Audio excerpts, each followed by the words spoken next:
Learning centre Rajgarh से ये आम प्रश्न था सर। हमारे लर्निंग सेंटर में अधिकतर बच्चे सर वस्तुनिष्ठ प्रकृति की परीक्षाओं की तैयारी करते हैं और वो विवरणात्मक परीक्षाओं की तैयारी करने से घबराते हैं सर।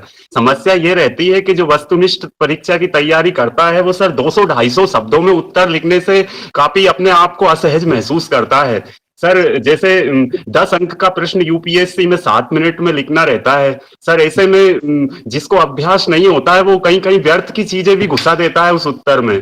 तो सर डायग्राम के माध्यम से उत्तर लिखना और किस तरह से मुख्य परीक्षा में उत्तरों को लिखा जाए सर, आंसर राइटिंग की कोई अच्छी तकनीक हो तो सर बताइए प्लीज सर। आंसर राइटिंग नहीं आती है सबसे पहली बात। शुरुआत में जब मैंने भी अपना आंसर लिखा था तो मैं मतलब 10 नंबर का सवाल था, मैं 20 मिनट तक सोचते रहा मुझे लिखना क्या।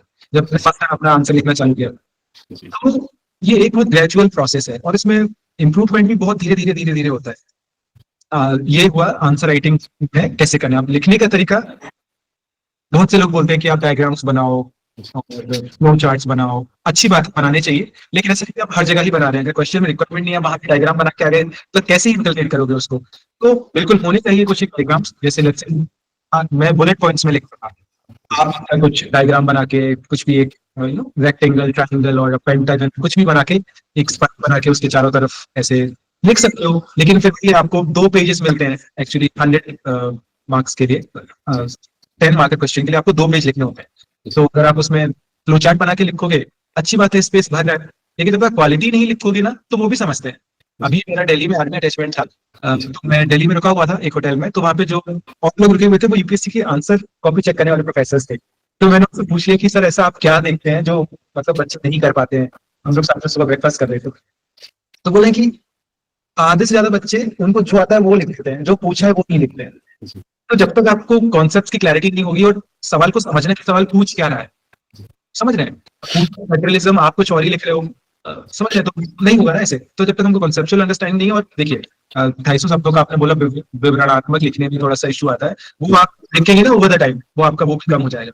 ठीक है, आप लेट्स से आप इस एग्जाम को क्लियर कर लेते हैं, उसका पोस्टिंग हो जाती है आईएएस आईपीएस में। तो ये एग्जाम आपसे ऐसा क्यों लिखा रहा है कि आपको 250 शब्दों में लिखना है, इतने छोटे से समय में 150 मतलब 10 नंबर का लिखना है, 150 शब्दों का लिखना है, क्योंकि आपको रिपोर्ट्स लिखने पड़ते हैं खुद से ही।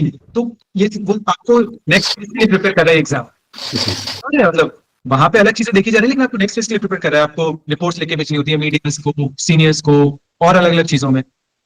तो वो ना अगर हम अभी से पढ़ना चालू करेंगे और लिखना, बेसिकली लिखना चालू करेंगे आज से ही। अगर आप आज ही आप लिखना चाहो कि किसी भी आपने कुछ पढ़ा न्यूज़पेपर में, आप उसके ऊपर अपने मन से लिखना चाहो कि अच्छा मैंने ये पढ़ा, मैं अपनी भाषा में इसको कैसे लिखूंगा, तब आपको पता चलेगा अच्छा कहाँ पे दिक्कतें आ रही हैं, मुझे किन चीजों पे काम करना और बाकी है।